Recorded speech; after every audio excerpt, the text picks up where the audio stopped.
السلام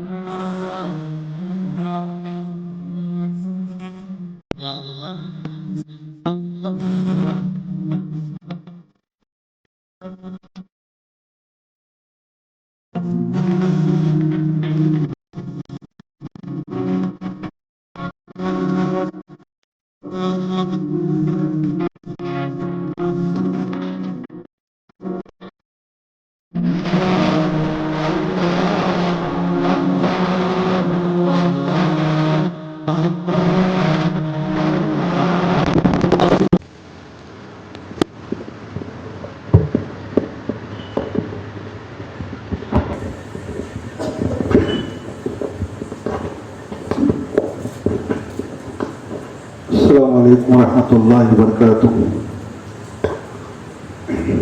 معزز سامعین حضرات، الحمدللہ آج ہمارے 6 روزے مکمل ہوئے ہیں اور 7ویں تراویح کی نماز پڑھی گئی ہے، جس میں 22، 23، 24 پارے آپ حضرات کے سامنے پڑھے گئے۔ ان تمام پاروں میں اللہ تبارک و تعالیٰ نے مختلف آیتوں میں انبیاء علیہ السلام کے تذکرے فرمائے، اور بعض مقامات پر اللہ تبارک و تعالیٰ نے عذابات کے ذریعے سے جس قوم کو تباہ کیا، برباد کیا، ان سارے لوگوں کی تاریخ کو بیان کیا گیا۔ اور سب سے بڑی بات تو یہ ہے کہ اس زمانے میں حضرت نوح علیہ السلام کے زمانے میں بہت سارے شریر لوگ جو اللہ سے نہیں ڈرتے تھے اور اللہ سے بغاوت کرتے تھے، ان لوگوں کا کارنامہ یہ تھا کہ وہ چاہے مرد شادی شدہ ہو یا غیر شادی شدہ ہو، تو لوگوں کا سب سے بد عمل اور برا عمل یہ تھا کہ وہ چھوٹے چھوٹے بچوں کو استعمال کرتے تھے اور ان کے ذریعے سے اپنی خواہشات کو پوری کرتے تھے، اور جب بچے گلیوں سے گزرتے تو سیٹی مارتے تھے، تالی مارتے تھے، ان کو اپنی طرف متوجہ کرتے تھے۔ اللہ تبارک و تعالیٰ نے حضرت نوح علیہ السلام کو پیغام بھیجا اور کہا کہ دیکھو تمہاری قوم میں یہ عذاب آ کر رہے گا اگر یہ اپنے اس برے عمل سے رک نہ جائے۔ حضرت نوح علیہ السلام نے اپنے تمام قبیلے کے لوگوں کو بلایا، امت کو بلایا اور کہا کہ اس کام سے رک جاؤ، باز آ جاؤ، ورنہ اللہ کا عذاب آئے گا۔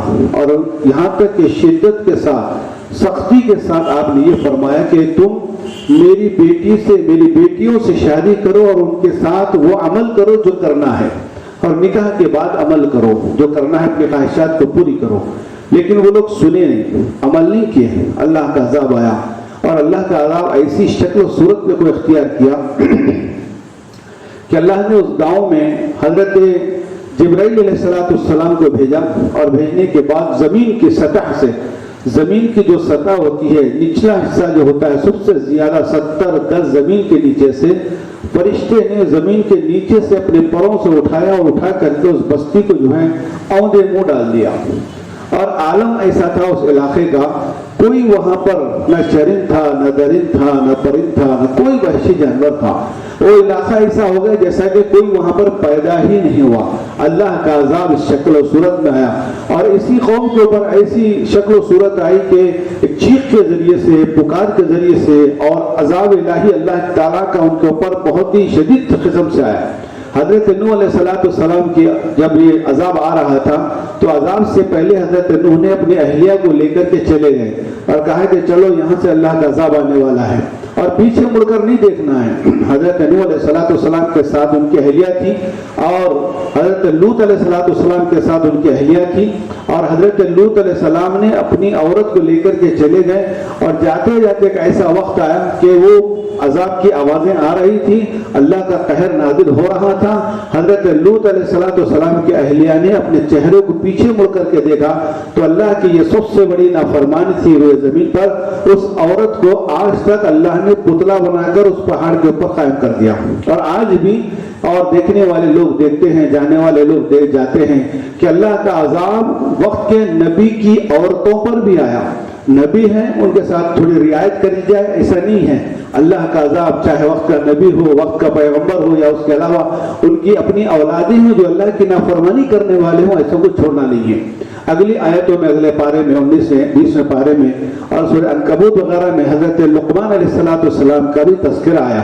حضرت لقمان نے اپنے بچوں سے وصیت فرمائی, یا بنیا, اے میرے بیٹے, تو یعنی ان شرک لظلم عظیم, تو شرک مت کر, کیونکہ شرک ایک سب سے بڑا ظلم ہے. اللہ کے ساتھ کسی کو شریک کرنا, اللہ کے ساتھ کسی کو اللہ کے برابر قائم کرنا, یہ شرک ہے. اللہ کی وحدانیت کے ساتھ کسی کو اور خدا بنانا, یہ شرک ہے. اور انہوں نے یہ فرمایا کہ تم نیکی کا حکم کرو, نماز کی پابندی کرو, نیکی کا حکم کرو اور برائی سے روکنا شروع کرو. اور فرمایا کہ زمین پر چلو, ولا تمشی فی الارض مرحا, زمین پر اکڑ کے مت چلو, زمین پر خوشی خضوع کے ساتھ چلو, اور نمازوں کو اپنے اوقات پر ادا کرنے کی کوشش کرو. حضرت لقمان علیہ السلام بڑے حکیم تھے, اپنے بچوں کو وصیت اور نصیحت کرتے تھے. وہ بیٹے بھی اپنے باپ کے فرما بردار تھے. اگلے آیتوں میں ماں باپ کے حسن سلوک کے ساتھ, ماں باپ کے ساتھ کیسا حسن سلوک کرنا چاہیے, ماں باپ کے ساتھ اولاد کا کیا یعنی کیا کارنامہ ہونا چاہیے, کیسے رویہ اپنے ماں باپ کے ساتھ کرنا چاہیے. اللہ نے ایک تفصیل کے ساتھ کہ بچے کو وہ 9 مہینے اپنی ماں کے پیٹ میں رہا, پھر اس کی ہڈیاں بنے, پھر گوشت چڑھا, پھر وہ جان میں جان آ گئی, پھر اس کے بعد وہ 3 اندھیریوں میں اللہ اس کے کھانے پینے کا انتظام کیا, پھر وہ دنیا میں پیدا ہوا, پھر اس کے دودھ کا انتظام ہوا, اس کے کھانے پینے کا انتظام ہوا, پھر وہ چلنے کے قابل ہوا. تفصیل کے ساتھ انسان کی خالقیت کے بارے میں اللہ تبارک و تعالیٰ نے تفصیل کے ساتھ اس کو واضح فرمایا. پھر اس کے بعد چند آیتوں میں اللہ تبارک و تعالیٰ حضرت موسیٰ علیہ السلام کا بھی تذکرہ آیا. حضرت موسیٰ علیہ السلام جب جا رہے تھے راستے سے, آپ نے دیکھا کہ آپ کے ہاتھ میں ایک لکڑی تھی, عصا تھا, بڑی لکڑی تھی, اس میں ایسی خوبی تھی کہ اگر وہ زمین پر گرا دیتے تو اژدہا بن جاتا تھا. یہ معجزہ تھا حضرت موسیٰ کو. اور ایک معجزہ اللہ نے دیا تھا ان کو کہ اگر بغل میں ہاتھ ڈال دیتے تو ہاتھ کا حصہ پورا روشن, سورج سے زیادہ بھی زیادہ چمک ہو جاتی تھی. یہ 2 عظیم معجزے حضرت موسیٰ کو اللہ نے عطا فرمائے تھے. اور نبیوں کو یہ معجزے دیے تاکہ لوگوں کو نبی کی اہمیت سمجھ میں آئے, اور اللہ کے کرشمے اور اللہ کی طاقت اور قوت سمجھ میں آئے, اور لوگ اللہ کے اوپر ایمان لانے والے بن جائیں. یہ تمام باتیں جو ہیں ان پاروں میں اللہ تبارک و تعالیٰ نے مختلف اعتبار سے ظاہر فرمایا.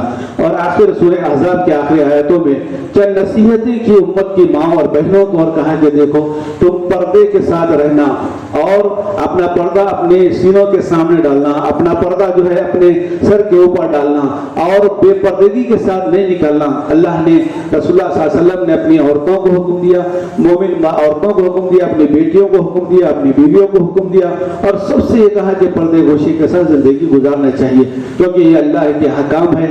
اللہ کے احکام ہی ہمیں ہماری زندگی کو کامیاب بنانے کے لیے کافی ہے.